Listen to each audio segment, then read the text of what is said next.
السلام عليكم كسر دوادة channelka cusub ee Maamus Media fana haddaan ugu cusubtahay channelka saar subscribe maanta halkan waxaan kusoo gudbi doonaa sida lambarka looga dhigaa unknown number ama private number waxaan idin socodsiin doonaa anigoo taasiis okay soo furo phone-kaaga marka uu saan kugu soo baxo ka dooro saddex dhabbada iska saaran kasii dooro settings marka ay sidan ku soo baxdo waxaad ka dooranaysaa meesha ay ku qoran tahay supplementary service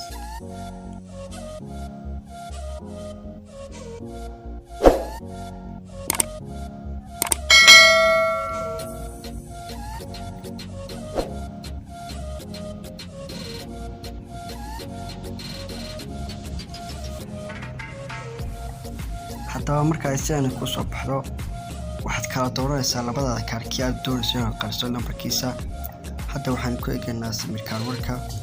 waxaad dooranaysaa meesha ay ku qoran tahay show my caller ID waad ku dhufanaysaa waxaad kasii dooranaysaa hide number